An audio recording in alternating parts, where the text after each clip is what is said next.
이 부자들은 금융투자가 아닌 부동산 투자로 더 늘어났다. 이렇게 정리를 해드릴 수 있겠습니다. 11년도에 이거를 믿고 집을 안 사거나 부동산에 관심을 끊었다라고 한다라고 하면은 아마 막말로 벼락거지가 됐을 겁니다. 벼락거지가. 2위 부동산 투자로 부자가 된다.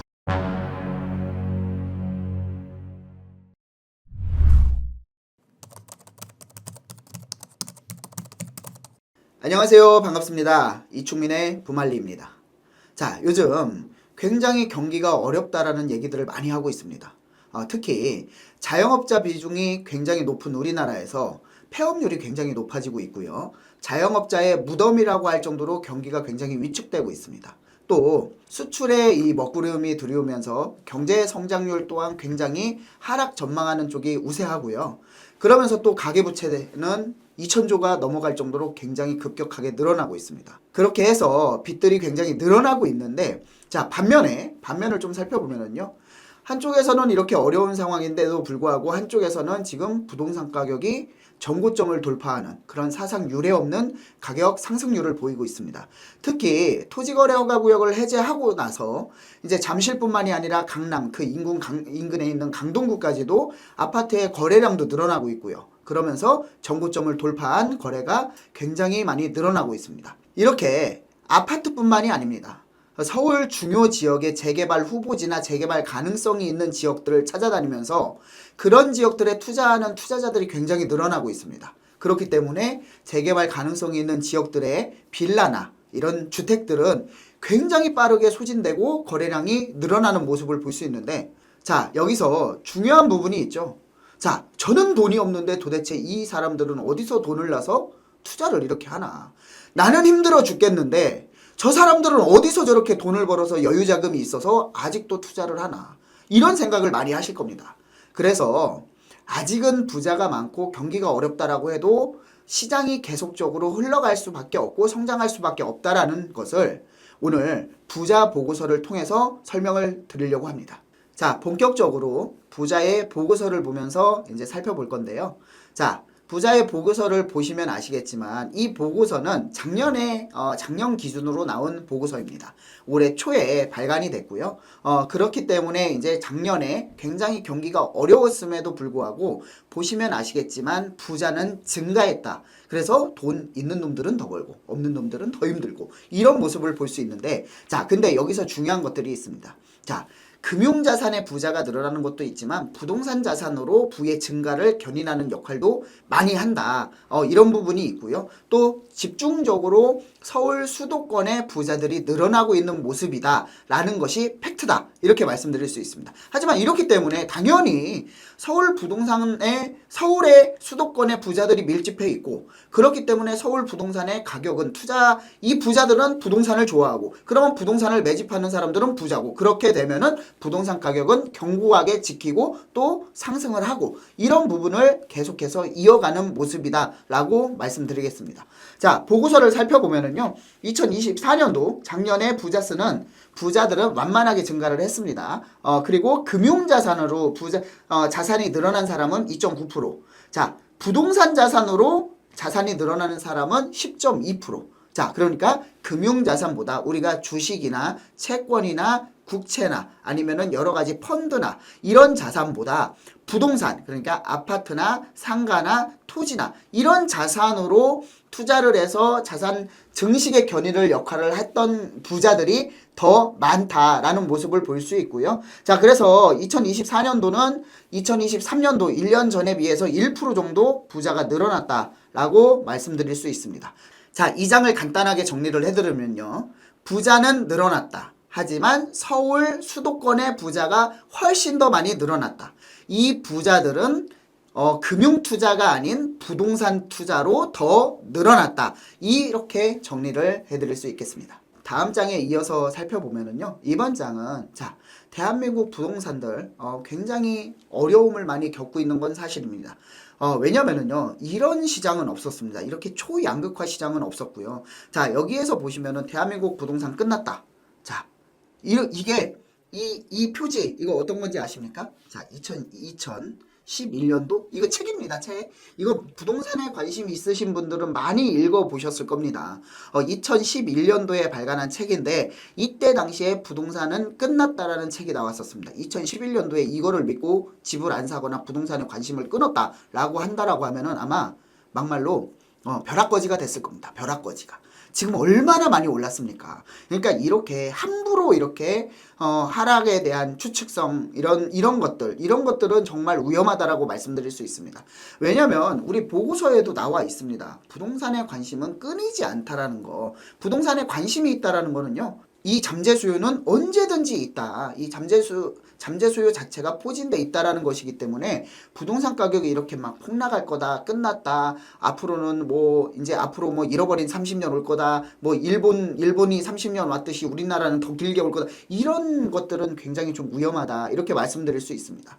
자, 그래서 보고서를 살펴보면은요. 자, 불확실성이 굉장히 확대되는 2025년 현상 유지를 현상 유지를 하는 게 목표라고 합니다. 부자들은. 그래서 주식과 예적금으로 자금을 추가와 회수의 의견이 많이 갈렸다. 하지만 여기에서 제일 중요한 거는요. 자, 보시면 국내산 투자를 살펴보면은요. 국내산 투자에 대한 꾸준한 관심 속에서 올해 금값 겁나게 올랐죠. 겁나게 올랐습니다. 자, 그런데 이제 금값 많이 올랐지만 지금 올랐다가 또 하락을 하고 있고 또 코인도 이제 미국 대통령의 말 한마디에 등락폭이 굉장히 큰 위험 자산에 들어가기 때문에 이런 투자, 실물 투자에 관심이 많이 나타나고 있긴 합니다. 하지만 그래도 견고한 거는 부동산이다. 여기 보시면은 최근 자산관리 관심사 탑6를 보시면은 국내 부동산 투자가 40%로 굉장히 큰 비중을 차지하고 있다. 그렇기 때문에 아직도 부동산은 견고한 상품이다. 투자 상품이다. 이렇게 말씀드리겠습니다.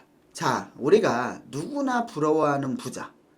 그 대신에 돈의 노예가 되면은 안 됩니다. 돈의 노예가 되면 안 되지만 하지만 내가 경제적인 자유를 꿈꾸고 내가 노력해서 투자를 해서 투자 수익을 갖는 거 이거를 불로소득이라고 보거나 말하는 사람들은 절대 이럴 자격이 없습니다. 하지만 이 부동산 투자도 내가 발품을 팔고 공부를 하고 법 공부도 하고 정책 공부도 하고 금융 공부도 해서 내가 투자를 해서 수익을 확대하고 증가한다. 얼마나 훌륭한 투자 상품입니까? 자, 우리나라가 누구나 부자가 되고 싶긴 하지만 실질적으로 부자의 꿈은 멀고 멀죠. 자, 그래서 우리가 이제 어떻게 부자가 됐나 살펴보면은요. 자, 주변에 주식 하시는 분이 있습니까? 굉장히 많을 겁니다. 하지만 주식으로 돈 벌었다는 사람은 많이 없을 겁니다. 왜냐하면은 주식으로 우리나라 구조상 개미들이 주식으로 펀드로 돈을 벌기는 굉장히 어려운 구조와 시스템으로 되어 있습니다. 하지만 부동산은 많은 정보가 요즘에는 많이 오픈이 돼 있죠. 과거에는 정부가 우리가 이제 실거래가 신고나 이런 것들이 2006년에 실행이 됐고요. 그래서 등기부등본상에도 2006년부터 실거래가가 거래 금액이 이제 등재가 됩니다. 그 전에는 굉장히 깜깜이 정보였습니다. 부동산은 고액 자산이기 때문에 암암리에 이제 그런 정보가 부족한 상태에서 많은 이제 투자 접근이 어려웠다고 하지만 지금은 뭐 인터넷이나 유튜브나 그 다음에 구청이라든가 아니면 시청이라든가 국토교통부라든가 이런 여러 가지 내가 노력만 하면 충분하고 정확한 정보를 충분히 취득할 수 있는 그렇기 때문에 부동산 자산으로 부동산 자산으로 부자된 사람들이 굉장히 많다. 물론 우리나라 아무리 부자라고 해도 사업소득으로 이제 부자가 된 분들이 많기는 하지만 그 다음이 주식이나 여러 가지 다른 게 아니라 결과적으로 보시면은 2위 부동산 투자로 부자가 된다. 그래서 부동산 투자를 계속 욕하시는 분들은 실질적으로 그렇게 물론 사업을 하시는 분들이야 부동산 투자 관심 없어도 큰 부를 만들 수 있겠지만 실질적으로 이제 내가 직장 생활을 하고 한다라고 하면은 자 직장 생활을 하면서 왜 주말을 반납하고 경매학원 다니고 임장 활동을 하면서 경매 월차 연차를 내면서 낙찰 받으라 법원에 가고 하겠습니까? 내 좀 더 나은 삶을 살기 위해서 이렇게 노력을 하는 겁니다. 그래서 부동산 투자해서 부자 된다는 사람들 욕하면 안 되는 겁니다. 공짜로 얻는 게 아니기 때문입니다. 그래서 부동산 투자로 부자 되는 사람들이 많이 있다. 이렇게 말씀드리겠습니다. 자, 그래서 지금까지 뭐 부자 보고서를 설명을 드리면서 제가 말씀을 개인적인 의견과 이런 여러 가지 의견을 말씀드렸는데 지금까지 말씀드린 내용을 간단하게 좀 정리를 해드리면요. 한국 부자는 46만 1000명. 자, 그리고 5,000명이 늘어났고요. 자, 한국 부자의 70.4%가 수도권에 거주를 합니다. 그런데 전년 대비 이 지역은 2,400명이 증가를 했습니다. 서울 수도권에 부자들이 늘어나고 있다. 양극화. 이 부자들도 양극화가 심해지고 있다. 자, 그래서 부동산 가구 총 자산은 부동산 자산이 55.4%. 근데 생각보다 부자들은 총 자산의 부동산 자산 비중이 많이 월등히 높진 않습니다. 이제 우리나라 평균 부동산 자산이 75% 이상인데 부자들은 55.4%, 금융자산은 38.9%를 차지하고 있다. 자, 그리고 전년 대비 총 자산의 포트폴리오에서 주식 및 거주용 외 주택의 비중이 증가하는 모습이다. 이렇게 정리를 해드리겠습니다. 자, 이게 무슨 내용이냐면 부자들은 수도권 서울에 집중돼 있고 그리고 앞으로도 계속 서울 수도권의 부자들은 늘어날 것이고 이 부자들이 늘어나면 그 자금의 흐름은 일부는 또 부동산으로 흘러 들어갈 것이고 그 부동산 가격은 견고하게 지켜지거나 상승할 것이다. 이렇게 결론이 나와 있는 부분입니다. 자, 지금까지 이제 올 초에 나온 부자 보고서를 보고 작년에 2024년도 부자 보고서를 보고 살펴봤는데 이상하지 않습니까? 나는 진짜 너무 힘든데 지금 나는 은행 이자도 갚을 돈 없고 그 다음에 카드론 대출 현금 서비스 전부 다 받아서 생활비조차도 없는데 사업하다 망하고 수출도 안 돼가지고 회사 지금 뭐 감원하고 뭐 이런데 왜 이렇게 부자들은 늘어날까? 그리고 부동산 가격이 이대로 경기가 이대로라면 분명히 부동산 가격은 폭락을 하고 우리가 지금 IMF 뭐 유튜브 썸네일을 보면 어그로 진짜 장난 아닙니다. 뭐 IMF보다 심각하다. IMF를 겪어보셨습니까? IMF 정말 사람이 그때 대기업들 우수수 다 떨어지고 이런데 이 어그로가 IMF보다 심각하다. 몇 배는 터진다. 뭐 이런 것들 사실은 물론 그렇게 썸네일을 엄청 강하게 하잖아요. 구독자 엄청 늘어납니다. 좋아요 엄청 달리고요. 하지만 이거는 책임질 수 없습니다. 아까 제가 말씀드렸듯이 2011년도에 발간한 부동산은 끝났다. 끝났습니까? 이건 말도 안 되는 겁니다. 자, 근데 막 외칩니다. 이런 댓글 이렇게 이제 컨텐츠를 촬영을 하고 올리면은 밑에 댓글에 부동산 올리냐 제2 영끌족이냐 제2의 뭐 영끌 오적이냐 뭐 이런 얘기들을 많이 하는데 자, 과연 부동산은 끝났을까요? 이 폭락장이 올까요? 자, 지금도 전문가들 의견이 굉장히 분분하지만 자, 지금 어떻습니까? 지금 우리가 코로나 때 금리를 0.25%까지 내리고 기준금리를 자, 미국도 0%대까지 내렸죠. 그래서 통화량이 급격하게 증가를 했습니다. 그래서 모든 자산이 다 가격이 상승을 했죠. 이제 가격 상승을 견인했습니다. 근데 이게 문제는요. 지금 금리를 내렸다라고 해가지고 금리를 올렸다라고 해가지고 실질적으로 이 통화량을 다 회수한 게 아닙니다. 자, 그래서 양적 완화, 양적 긴축을 하잖아요. 우리가 금리를 올리는 건 양적 긴축이라고 하는데 양적 완화했을 때의 이 통화량이 너무 많아 급격하게 상승을 했기 때문에 양적 긴축을 하더라도 금리를 상승시켜서 양적 긴축을 하더라도 이 통화량은 아직 시장에 많이 남아있다라는 말씀을 드리고 싶습니다. 그리고 또 지금처럼 혼란의 시국에 단기 예금 자금이 굉장히 늘어나고 있습니다. 그게 왜 그러냐면요.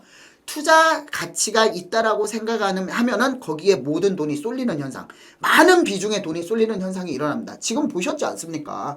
토지거래 허가 구역을 해제하자마자 호가가 2억 상승하고 3억 상승하고 뭐 27억 하던 게 31억의 실거래가를 찍고 이런 부분이 어떻습니까? 돈이 없는 게 아닙니다. 나만 돈이 없고 부자들은 굉장히 많고 늘어나고 있는 상황입니다. 그렇기 때문에 이런 자금들은 언제든지 들어올 수 있는 준비 자세를 하고 있는 겁니다. 그렇기 때문에 실질적으로 이 폭락장은 어렵습니다. 이 폭락장은 어렵고요. 뭐 이렇게 해가지고 뭐 부동산 가격이 어디는 뭐 70% 떨어졌다 하지만 이게 실질적으로 양극화는 심해지고 서울 수도권의 폭락장은 오지 않을 가능성이 굉장히 높다. 이렇게 말씀드리고 싶습니다. 제가 부자 보고서를 보면서 참 안타까워서 이렇게 말씀을 드리는 겁니다. 왜냐하면은 폭락을 외치는 사람들은 계속 10년 넘게 폭락만 외칩니다. 10년 넘게 폭락만 외치고요. 그 다음에 폭 이제 그 가격 상승할 거라고 예상하시는 분들은 계속 상승할 거라고 주장을 하지만 이게 실질적으로 이제 물론 이제 사이클은 있습니다. 사이클은 있지만 지금 그 사이클은 옛날에 뭐 10년 주기설, 30년 주기설이 있었지만 지금은 정보가 공개가 많이 되고 했기 때문에 굉장히 사이클이 빨라진다. 시장 대응이 빨라지고 있기 때문에 항상 주시를 하셔야 된다라고 말씀드리겠습니다. 자, 지금까지 올해 초에 발간한 부자 보고서를 보면서 살펴봤고요. 이런 내용을 보면서 시장 대응에 왜곡하지 않고 시장 대응을 정확하게 보고 시장을 정확하게 보고 대응할 수 있는 그런 능력을 가지는 구독자 여러분이 되셨으면 좋겠습니다. 자, 오늘은 이것으로 마무리하겠습니다. 감사합니다.